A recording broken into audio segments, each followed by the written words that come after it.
नमस्कार दोस्तों, आप सभी का फिर से स्वागत है हमारे YouTube चैनल एंटीक इनसाइट्स में।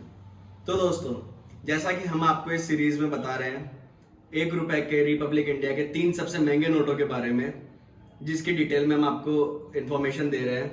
इसके पहले पार्ट में हमने आपको KR के मेनन के बारे में बताया और उसकी जो कंडीशन के हिसाब से, पैटर्न के हिसाब से वैल्यू में चेंजेस आते हैं उसके बारे में बताया। जो दूसरा वीडियो हमने बनाया था पार्ट 2, उसमें हमने आपको एस बूथलिंगम के 1964 के नोट के बारे में बताया था कि उसमें पैटर्न, इनसेट्स और कंडीशन के हिसाब से वैल्यू में क्या चेंजेस आते हैं। तो दोस्तों, 3 सबसे महंगे नोट की सीरीज में यह है हमारा आखिरी नोट आज का, जो है 1957 का LK झा का नोट। जो LK झा का नोट है वो नोट आया था 1957 में। तो हम आपको इस वीडियो में बताएंगे कि इसकी क्या वैल्यू होती है और वैल्यू में क्या फ्लक्चुएशन आते हैं, इनसेट के हिसाब से, प्रीफिक्स के हिसाब से और इसी कंडीशन के हिसाब से।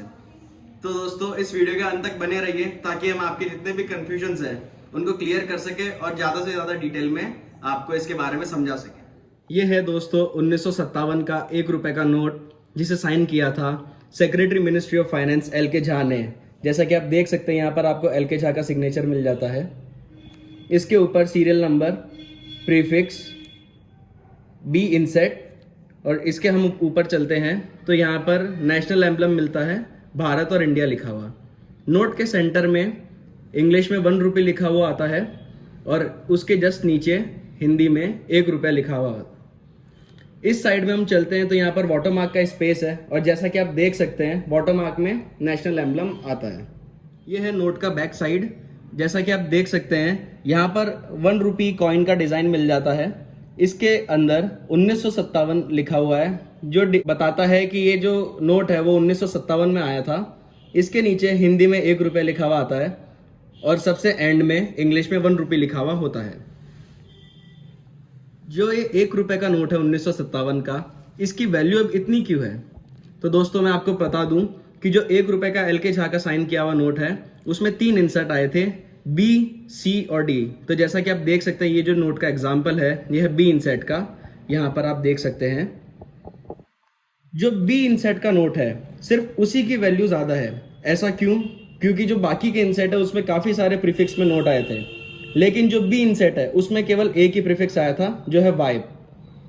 अभी हमने आपको दिखाया था B इंसेट का एग्जाम्पल, ये है आपके सामने C इंसेट का एग्जाम्पल।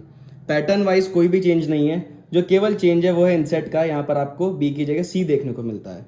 और जैसा कि मैंने आपको बताया था कि B इंसेट के अलावा बाकी के जो इंसेट है उनमें काफ़ी सारे प्रीफिक्सेस आए थे। ये है L प्रीफिक्स का। इसके आगे हम आपको नेक्स्ट दिखाते हैं D इंसेट का एग्जाम्पल। इसमें भी पैटर्न वाइज किसी तरह का कोई चेंज नहीं है, सिर्फ यहाँ पर जो इंसेट है वो चेंज हो जाता है, वो D हो जाता है। और जो प्रीफिक्स है इसमें काफ़ी सारे प्रीफिक्सेस आए थे। ये है R प्रीफिक्स का एग्जाम्पल। जो ये दोनों नोट हैं इन्हें मैं आपको एक बार पीछे से भी दिखा देता हूँ ताकि आप देख सकें कि इसके पैटर्न में किसी तरीका का कोई चेंज नहीं है, लेकिन जो इसकी वैल्यू में चेंज आता है वो केवल इसके इंसेट्स और प्रीफिक्स के कारण आता है। जैसा कि आप देख सकते हैं यहाँ पर आपको सेम तरह की डिज़ाइन मिलती है ₹1 कॉइन की और उसके नीचे 1957 ईयर लिखा हुआ मिलता है। तो जो इनकी वैल्यू होती है C इंसेट वाले नोट की और D इंसेट वाले नोट की, वो होती है करीब करीब ₹150 के लगभग मार्केट में। इस कंडीशन में अगर कंडीशन खराब होती है तो इसकी वैल्यू कम हो सकती है। जो ये B इंसेट का नोट है ₹1 का, ये आया था सिर्फ Y प्रीफिक्स में। ये काफ़ी रेयर होता है क्योंकि BY में काफ़ी कम नोट्स आए थे, इसीलिए जो इसकी वैल्यू है वो लूज नोट की करीब ₹1500 के लगभग होती है। इस कंडीशन में अगर कंडीशन खराब होती है तो उसकी जो वैल्यू है वो थोड़ी सी कम भी हो सकती है। अभी तक हमने आपको बताया कि पैटर्न सेम होने पर, लेकिन अगर इंसेट और प्रीफिक्स अलग है तो उसकी वैल्यू में क्या फर्क आता है। अब हम आपको बताएंगे कंडीशन के बेसिस पे क्या फर्क आता है वैल्यू में। जैसा कि आप देख सकते हैं यहाँ पर ये 2 अलग अलग कंडीशन के नोट्स हैं। जो ये ऊपर वाला नोट है इसकी जो कंडीशन है वो काफ़ी खराब है, इसमें आपको काफ़ी सारे स्टेन्स आते हैं। जो नोट का बैक साइड है इसमें भी काफ़ी सारे स्टेन्स लगे हुए हैं, फोल्ड के निशान भी हैं। जो इस कंडीशन का यूज्ड नोट होता है इसकी मार्केट में वैल्यू करीब ₹400 साढ़े ₹400 के लगभग होती है। वहीं अगर हम बात करें इस साफ नोट की, जिसपे किसी तरीके का कोई दाग धब्बा नहीं है, ना कोई फोल्ड है, ना कोई क्रीज है।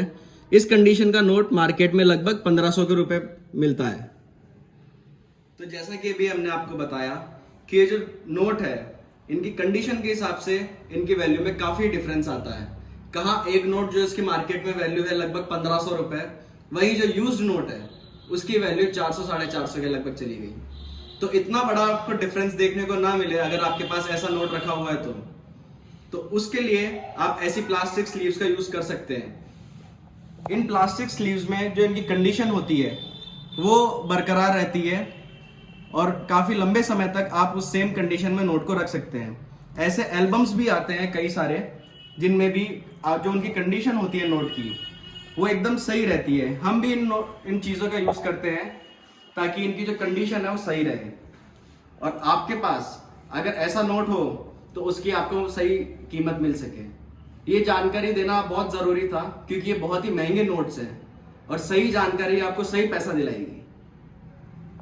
मैं आशा करता हूं कि 1 रुपए के एल के झा के नोट के रिलेटेड आपको जो भी कंफ्यूजन थे वो सब कंफ्यूजन आपके दूर हो गए होंगे। हमने पूरी कोशिश की कि आपको ज्यादा से ज्यादा जानकारी दे सके कि इनसेट चेंज होने के कारण पैटर्न सेम होते हुए भी नोट की वैल्यू में क्या फर्क आता है, कंडीशन के कारण से नोट की वैल्यू में क्या फर्क आता है।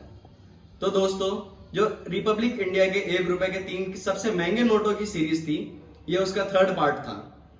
हमारे आगे आने वाले वीडियोस में हम आपको और ही ऐसे कई सारे नोटों की इंफॉर्मेशन देंगे और उनकी वैल्यू के बारे में बताएंगे, क्योंकि दोस्तों सही जानकारी ही आपको सही वैल्यू दिलाएगी। तो आगे आने वाले वीडियोस के लिए हमारे इस चैनल को सब्सक्राइब कीजिए, इस वीडियो को लाइक कीजिए और काफी सारे आपके दोस्तों को शेयर कीजिए, क्योंकि जितना ज्यादा आप प्यार हमें देंगे उतना ज्यादा ही हमें मोटिवेशन आएगा और ये आगे ऐसी जानकारी आपको देने का। धन्यवाद।